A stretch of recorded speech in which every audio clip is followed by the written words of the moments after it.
Hello and welcome to my channel.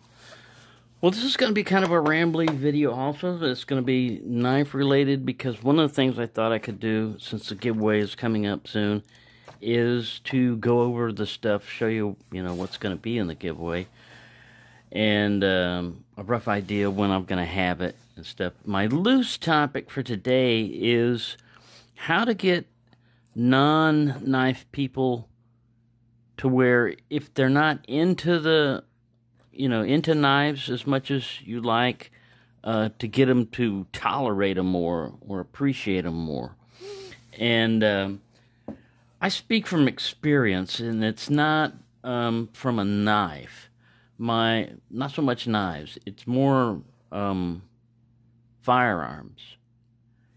My first wife, even though she was raised in Colorado and had been around guns and stuff, she thought about guns the way most people think about knives, I, on the other hand, was way into them. I read all kinds of gun magazines and everything else. And we were living together.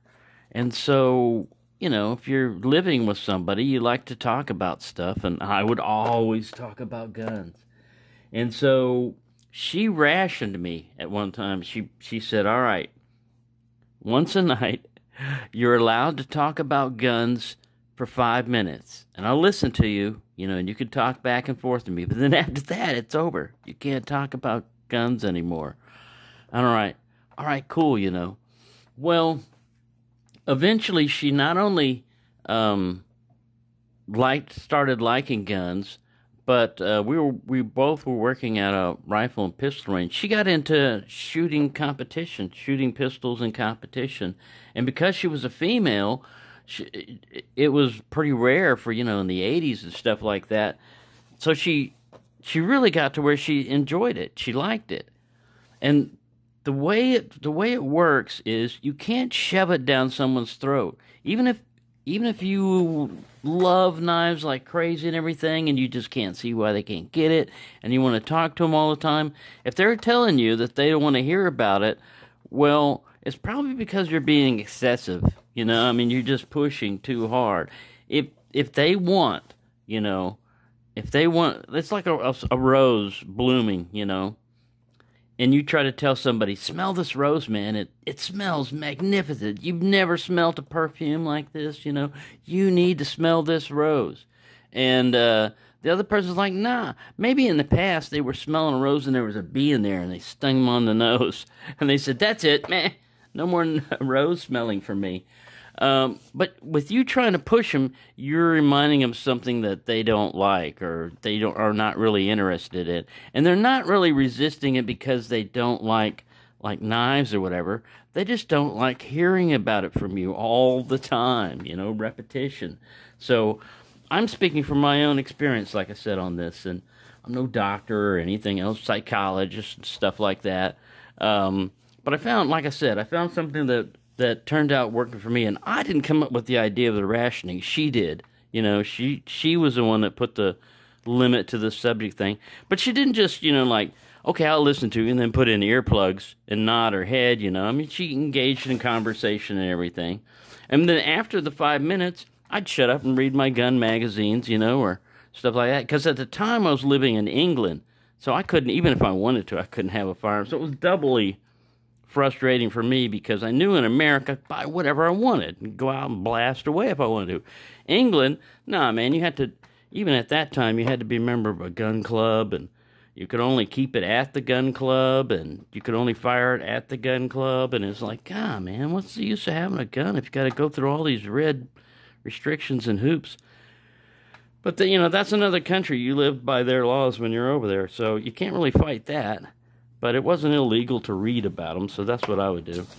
Anyway, now I'm not as into guns and stuff, I really got into guns like ballistics, and I would read reloading manuals. I'd look through different charts of different powders, and, ooh, this looks like a good one, and I wasn't trying to go the maximum velocity. Most time when I was doing stuff, I wanted to load it for the maximum accuracy. And that's another thing. Like I said, guns have a stigma even worse than knives. Because if you say, I like a gun it's not a weapon, it's a target thing. Well, you know, handguns and rifles and everything, yeah, they can be used, but, you know, they were usually used for hunting and stuff like that, taking down game. But they've also been used to, you know, kill other people. So if you're into a gun hobby, it's going to be kind of hard to get other people to not think that you're some kind of psycho or something, people that are not into guns, because in their mind, all they've seen is what is on TV. How, you know, you wouldn't believe the atrocious gun handling that people get from learning stuff just by watching television. One of the worst ones is like a revolver. Some actor thought this would be slick, you know, to slam a revolver cylinder closed. And you can do that in an emergency, but if you keep doing that on a regular basis, you're going to bend the yoke on that gun, and the cylinder's not going to turn anymore. It's not going to revolve. So yeah, it looks cool, but you're also abusing your gun, and for no reason, just to look cool.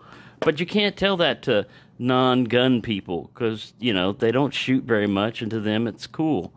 So anyways, the main thing I was trying to get on back into the, if you want someone to enjoy your hobby that doesn't enjoy it as much, it's kind of a roll of a dice as to whether or not that person is gonna get into it or not. It's not 100% success rate. You know, like I said, some people are just so fiercely independent that even the idea of you questioning, you know, trying to get them to do something they don't want to do brings their hackles up, you know, or the hair on the back of their neck, and like, nah, you're not going to tell me what to do, you know, and you achieve the opposite effect. Now, not only can you not talk to about knives around them, you're probably not married to them anymore, or, you know, they're not your friend anymore or anything like that, because you went too far, you pushed it too far. So yeah, it's nothing super secret, you know, not fancy, life-revealing, you know, amazing stuff. But your passion, your enjoyment for what you do, is probably going to earn you more, if you want to say followers or whatever, but more people that like what you want to do than if you try to shove it down your throat. Or it's you know, the same opposite way. Hey, if someone sees you with a bunch of knives and everything, and they say, why do you like knives? And you're just totally cold to them. You don't tell them anything, you know, like, it's none of your business. It's my private stuff, you know, leave me alone, you know. They're like, all right, geez, okay. Sorry I ever asked, you know. I mean, you can be too pushy, and you can be also too non-approachable. So if someone does it, it's hard, too, if you really love what you're into, to limit yourself. Because once they say, tell me more, man, you hit them with everything. Well, in the beginning, knives were made by the caveman, blah, blah, blah, you know, saying, no, man, let's just talk about that knife right there, you know, let's not go back to caveman time, you know. I just wanted to know about this. So, you know, you can overwhelm them with what you want to do. So you have to kind of like read your audience, read your crowd, you know. What are they into? And for me, you know, like on a video, I'm not going to cater to a particular crowd. You know, if I say, wow, you know, traditional knives don't get very many views, but now it's really picking up. And even though I don't like traditional knives, I'm going to jump into them and tell them how much I like them. No, I'm just going to, you know, my interest goes back and forth and everything, but I'm not doing it, you know, to follow likes and stuff like that. Anyway, sorry to ramble on. I want to keep this one kind of short, because tomorrow I should have my first new knives coming in that I can talk about.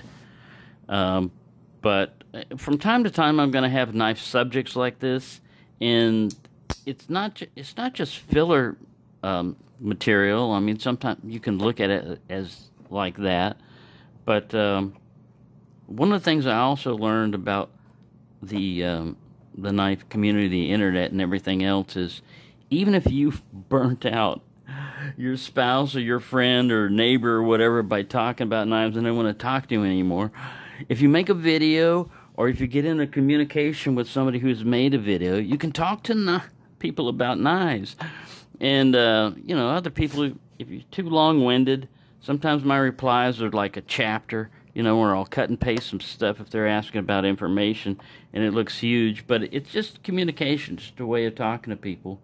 A more detailed way is like emails, where you don't tell the whole world about it. But that's just the way I am. I know Peter's like, geez, William, you write a book, you know, in a response. It just depends on what's going on.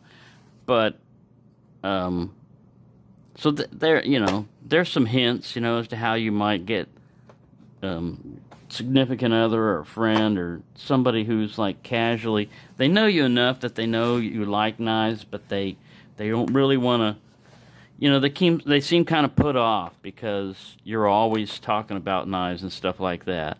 And so sometimes you can try to find out what they're into. You know, if they're into fishing or something and you're not really into fishing, well, you can link to that by, you know, talking about fishing knives and stuff. Say, hey, you know, well, you're into fishing. You could even give them a gift of a fish. This is kind of sneaky. You give them like a cheap, like fly fishing knife or marbles or something, you know, as a gift, you know, say, hey, man, I knew you were into fishing, you know, here you go. And then it's got a knife in it, you know, and that's tied you, you know, linked you together with a knife, a common subject you could talk about. And you're not like buying their friendship or anything, but it just kind of like links you together with something you can talk about now. Because now, instead of talking about any knife, he might remember, well, you know, that little knife you gave me sure did come in handy one day, you know. He may still not be, you know, become a knife nut or anything, you know. Some people have got, I mean, they just can't invest. They're just not interested in it. It's the main thing. Some people are doing it for investment and everything, getting knives, but I think the ones that would last the longest and stick with the hobbies the longest are the people that are in it just because they like knives, you know. They always have, and they always will, and now you can share your interest in knives with other people. You know, that's it. There you go. Sorry. I said I was going to shut up about 5 minutes ago, and I'm still rambling. So, yeah. There you go. I'm a perfect example of, you know, somebody talking about knives too much and stuff. But this is going to go up, and this is another little thing for you to think about. People think about, like, they may want to be immortal. Well, believe me, when you get older, you're going to rethink that, because you think that when you're in your 20s. Man, I want to live forever.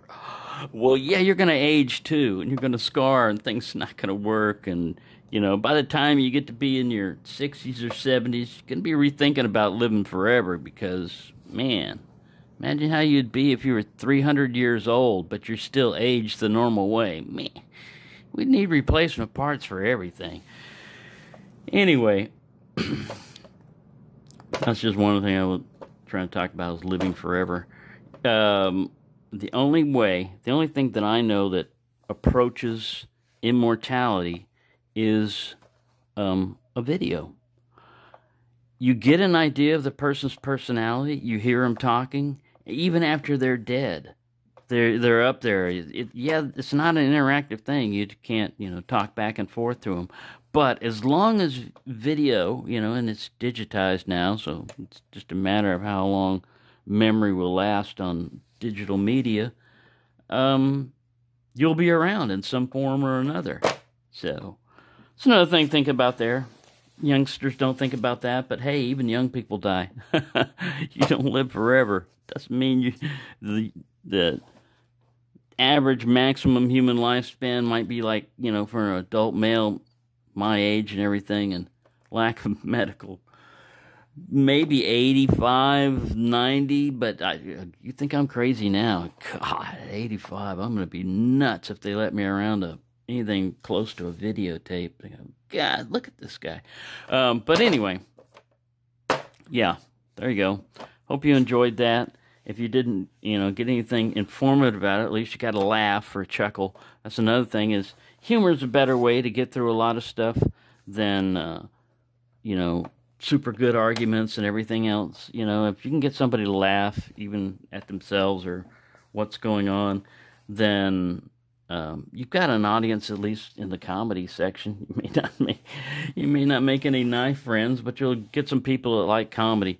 And mine comes and goes, man. I mean, my comedy comes and goes. I don't plan this stuff. I don't script it out. So it's whatever rolls off the top of my head. I don't know. I have no idea what's coming out of my mouth sometimes. So thank you for putting up with me. Thank you for watching. I didn't get through the all the giveaway stuff, but I'm going to do that on the actual video. It's the giveaway video itself. I'll put all in there, all the weird stuff, canteens, knives, and stuff like that that's going out. So thank you for watching, and have a nice day.